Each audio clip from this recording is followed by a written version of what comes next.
At exactly 10:58 p.m., my phone started buzzing on the armrest beside me like it had a life of its own. It didn't just vibrate, it shook. That alone was weird. Usually when Haley texted or called, it was something quick. I'm on my way, or do you want anything from the store? But this call, it didn't feel normal. And then I saw it. Haley. My wife. The love of my life.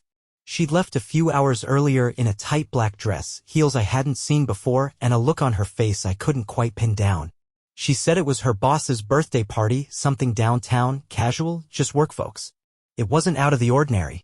Haley was in marketing and her company did happy hours, team dinners, all that stuff. She said she'd be back by midnight. So I didn't think twice. I stayed in. Couch, blanket, leftover chili, the faint sound of our dishwasher humming from the kitchen.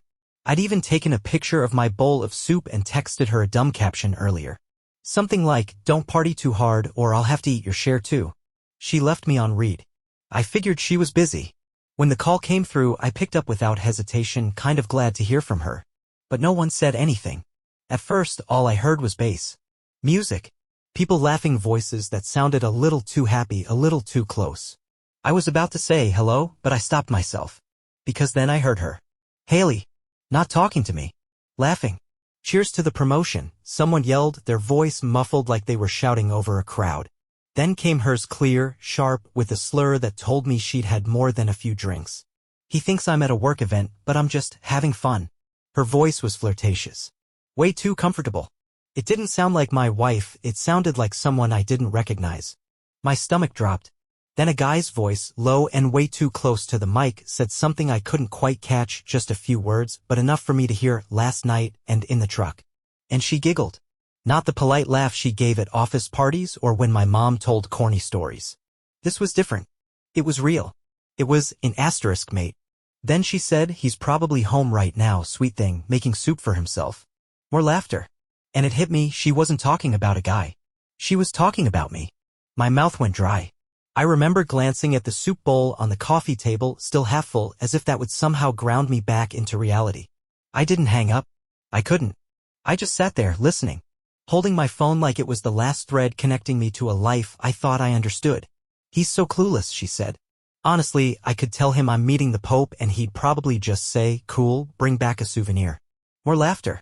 Deeper this time. Crueler. The guy said something else and she leaned in closer to the mic, too close. Don't tempt me.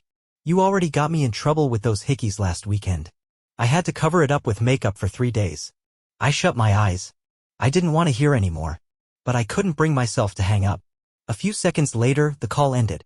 I stared at the screen, call ended. Duration, 6 minutes, 11 seconds. 6 minutes. 6 minutes of my marriage unraveling in real time, one laugh, one lie, one careless insult at a time. I sat there in stunned silence. I wanted to believe it wasn't real. Maybe I misunderstood?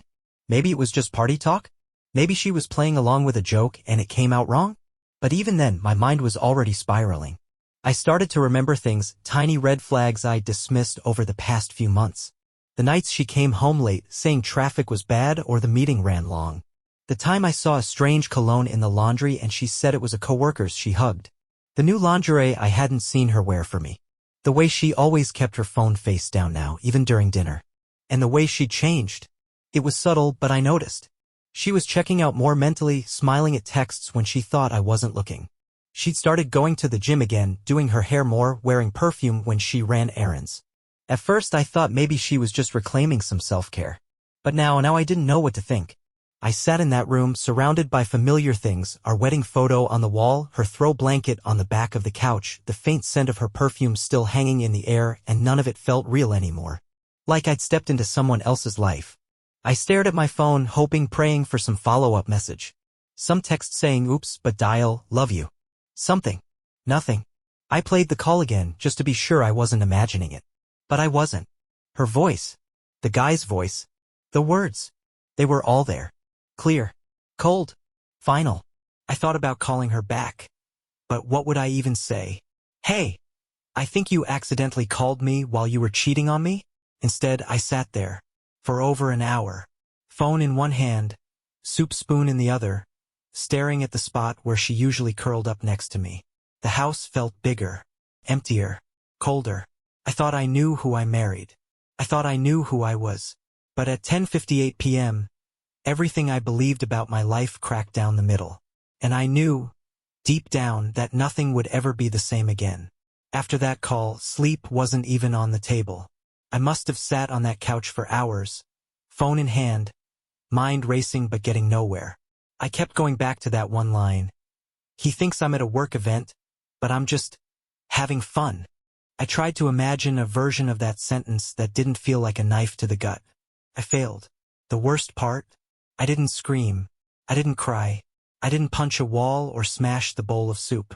I just went quiet, numb, and the silence felt heavier than any explosion. And that's when the doubts started crawling out from the corners of my mind. The stuff I'd brushed off. The stuff I wanted to ignore. Like how Haley had started treating her phone like a live grenade. Always locked, always face down, never out of her sight. Even in the bathroom, she took it with her. I used to think, she probably just wants her privacy. But no, it wasn't privacy. It was strategy. Then there were the late nights. At first, they made sense. She had a big campaign launch, so staying late at the office was reasonable. But after a while, it turned into a pattern. Sorry, meeting ran late. We're grabbing drinks as a team. Just decompressing after a rough day. Over and over. And every time I'd offer to pick her up or join her, she'd brush it off with a quick excuse. No need. It's all work talk. You'd be bored. Or worse, it's just girls tonight, babe. Don't be that guy. And I wasn't. I wasn't that guy. I trusted her. God, I trusted her. But trust is what made me blind. One night a few weeks ago, I found a gas station receipt on the passenger seat of her car. It was from a place halfway across the city, in an area where neither of us had any business being. When I asked her about it, she blinked, smiled too fast, and said, "Oh, that must have been from the day I went to meet the vendor out there. Remember?" But I didn't remember, because that meeting never happened. And then, one night, this was maybe a month ago, she called me by the wrong name. We were getting ready for bed. She was half asleep, brushing her hair, and out of nowhere she said, "Can you hand me my phone, Jacob?" I remember freezing. "Who's Jacob?" I asked. She laughed, played it off. Oh my God. Did I really say that? No one. Some character from the podcast I was listening to. Sorry. My brain is fried. I believed her. I chose to believe her. I told myself people slip up. Names get tangled. It didn't mean anything. Now I couldn't stop hearing it. Jacob. The way she said it so naturally. Like muscle memory. There was also the new underwear. Not just one pair, 3 or 4, tucked under her old sweaters in the closet. Lacy stuff. Red. Black. The kind she hadn't worn in years. She didn't show it off to me. She didn't even mention buying it. I only found it while looking for a hoodie one evening. I remember holding one of them up, confused. When I asked her about it later, she laughed it off. Again. "Every woman has a few pieces just for fun," she said, and kissed me on the cheek. But I hadn't seen her wear any of it. Not for me. Then there were the gym trips. I'd be lying if I said I wasn't proud when she started going again. She looked good, more confident, more energetic. She said she was focusing on herself, and I supported it. I even offered to go with her once or twice. She said no. "You'd ruin the rhythm," she joked. But here's what didn't make sense. She'd come back from those workouts with her hair perfectly styled. Sometimes her makeup looked fresher after the gym than before. And her scent, there were days she didn't smell like sweat. She smelled like cologne. Not mine. I told myself maybe they had complimentary sprays at the gym. I even Googled it. That's how far I went to rationalize the things I didn't want to confront. But there was one detail I couldn't explain away. Her driver's seat. Haley's 5'3". She always has the seat pulled way up, nearly hugging the steering wheel. That's just how she drives. But I got into her car last week to move it for street sweeping, and the seat was pushed way back. I needed 2 pulls just to get it back into position. I stared at that for longer than I should have, trying to come up with an innocent reason. Maybe she took it to a car wash? Maybe a valet? But she never mentioned it. And something about it felt intentional. Like a clue left behind by accident. All of these things, Individually, they could have been nothing. Little quirks. Innocent mistakes. But now? They formed a pattern. A dark, jagged mosaic of betrayal.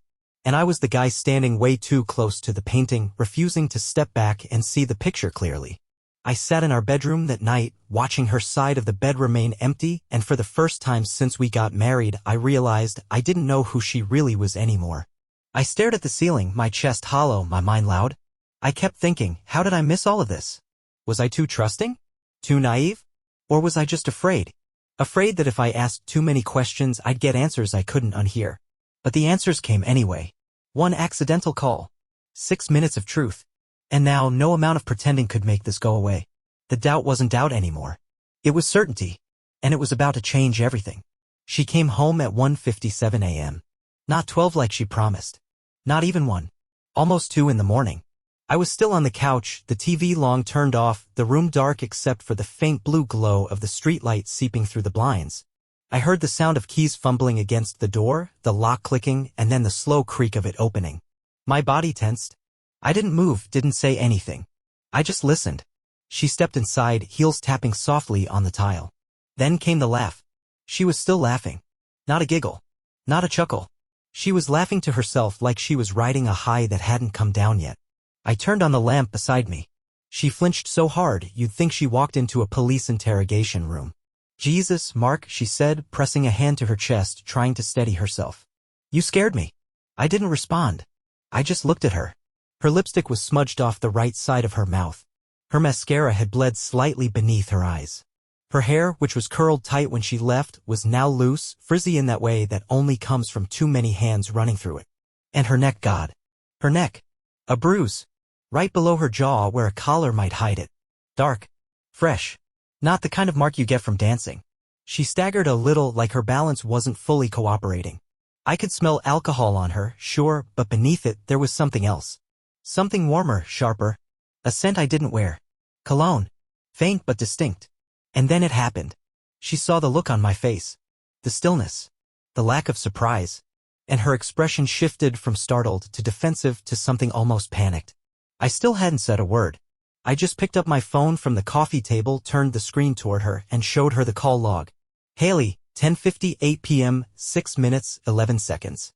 Her eyes darted down. Her mouth parted. For a second, she didn't move at all. You called me, I said. My voice was low. Flat. Like I wasn't speaking to my wife anymore. She blinked. Twice. Then she laughed. Weakly. Oh my God. Are you serious? That was a but dial. We were just talking. Flirting. That's all people do with these things, Mark. It's harmless. Harmless. That word hit me harder than the bruise on her neck ever could. I leaned forward, my elbows on my knees. He said something about last night in the truck. You laughed. You said I was probably home making soup. And you mocked me, Haley. Like I was some joke. Her smile dropped completely. That call wasn't a mistake, I said. It was a window. And I heard everything. She didn't deny it. She didn't apologize either.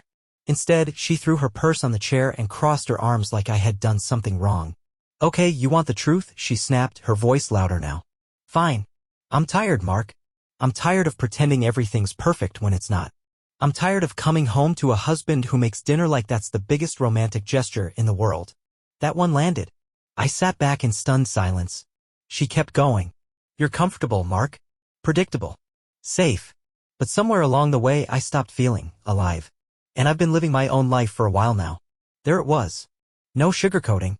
No excuses. Just plain cold indifference. I wish I could say I yelled. I wish I stood up and said something powerful, something dramatic, some final line that would shake her to her core. But I didn't. I just sat there and nodded. Because in that moment, something inside me broke. Not loud. Not messy. Just quietly. Like a rope snapping after years of tension. You done?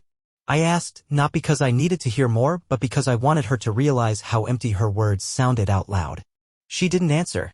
She just stood there, breathing heavy, arms still crossed like they were her last defense. I got up and walked past her without another glance. The bedroom door clicked shut behind me. I didn't sleep. Not 1 minute. I lay there in the dark, staring at the ceiling, feeling the weight of every year we'd been together collapse onto my chest. The vacations. The inside jokes. The lazy Sundays. The nights we stayed up just talking. Gone. Just gone. That call? That bruise? Her words? They weren't the beginning. They were the end of something that had already died. I just hadn't realized I was the last one holding on. Morning light came through the blinds like it always did, soft and warm, trying its best to pretend the world hadn't completely changed. But I changed. In the span of a single night, I became someone else. Not angry. Not broken. Just cold. Haley was still asleep when I got out of bed, her breathing steady in the other room. I didn't need to see her. I didn't want to. I moved quietly through the house like a shadow in my own home. She didn't deserve a confrontation. Not yet. Not until I was ready. Because now it wasn't about emotions. It was about precision. I started with the obvious. The call log, 6 minutes, 11 seconds, still sat on my phone. Most people would have deleted it in pain. I didn't. I exported it. My work phone has an app that automatically records calls for client meetings, and by some stroke of cruel fortune, I'd answered her call on that one.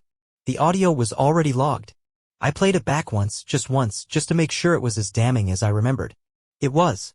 I saved the file, transferred it to a flash drive, and backed it up in 3 places: my laptop, a cloud folder under a new name, and a hidden USB I stuck behind the panel of the drawer in my office.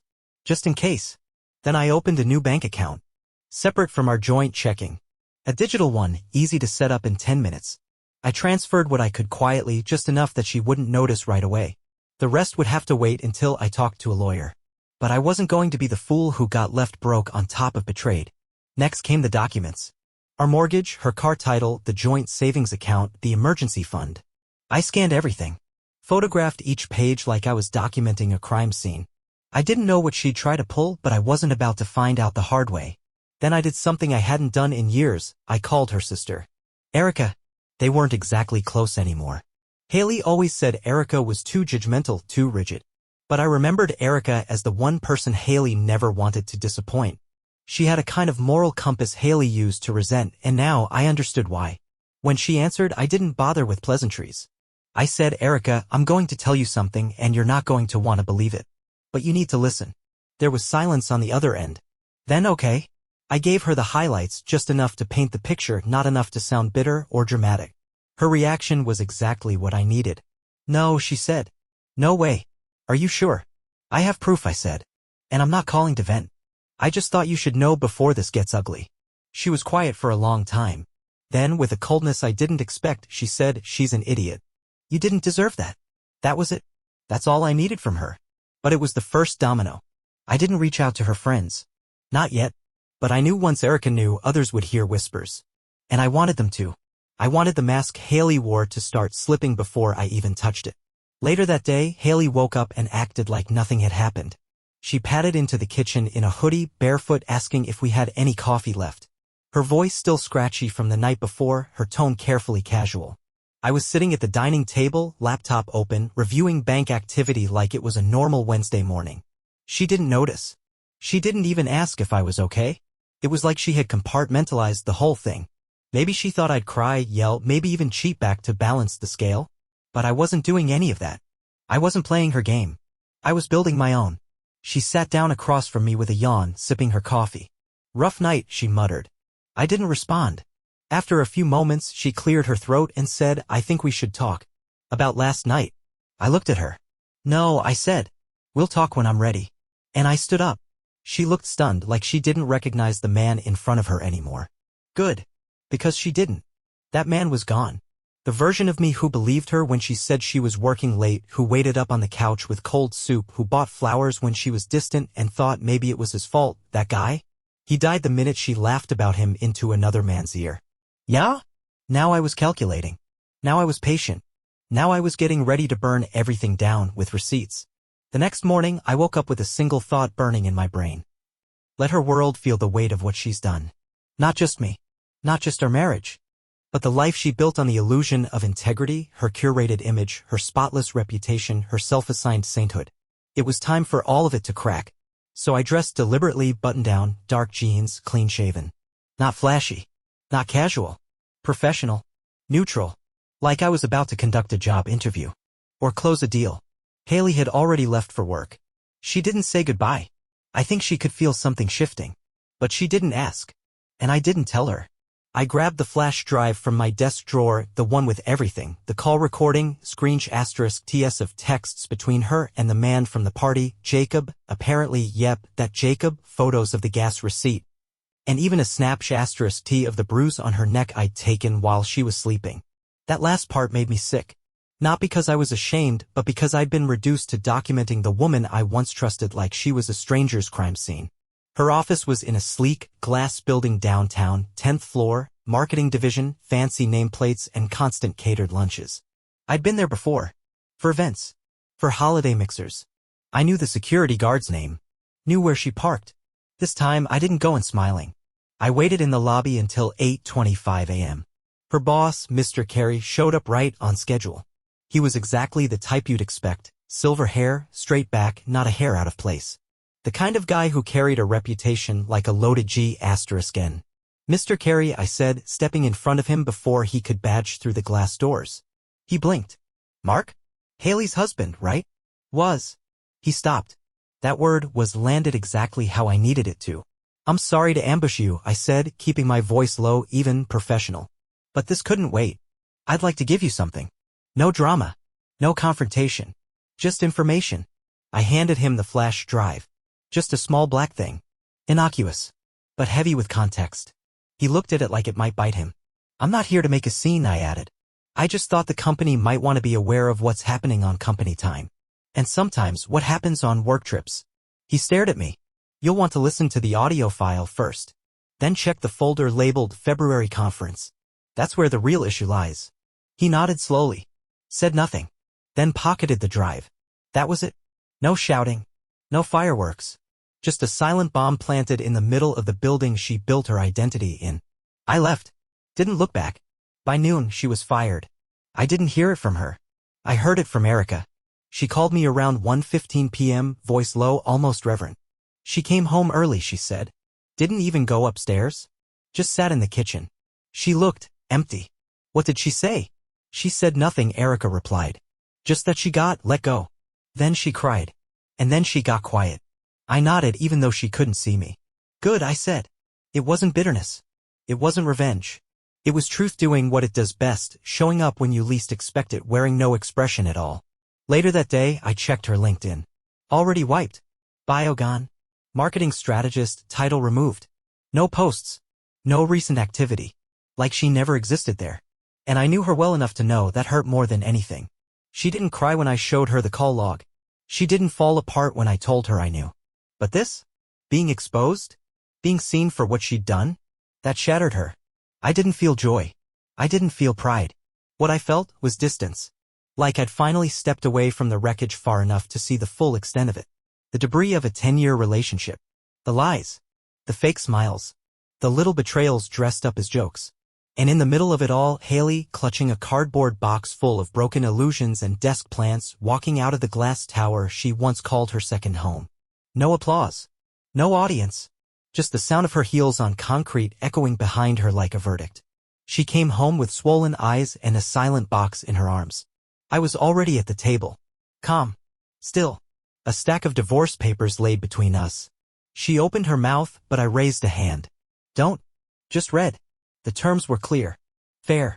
But firm. I gave her two choices, sign or I share everything with her parents, her friends, the charity board she loved so much. Her hands trembled. She didn't ask for forgiveness. She didn't cry this time. She just signed. One stroke at a time. I didn't say another word. She retreated to the bedroom like a stranger in someone else's house. I sat at the table listening to the silence. It finally felt like mine. After that she tried everything: guilt, rage, pity. She texted long paragraphs. Sent voice notes at midnight. Then the drama hit social media. Cryptic quotes, deleted photos, teary selfies. But I didn't bite. I blocked her. Moved on. Reclaimed space in my own head. I rebuilt piece by piece.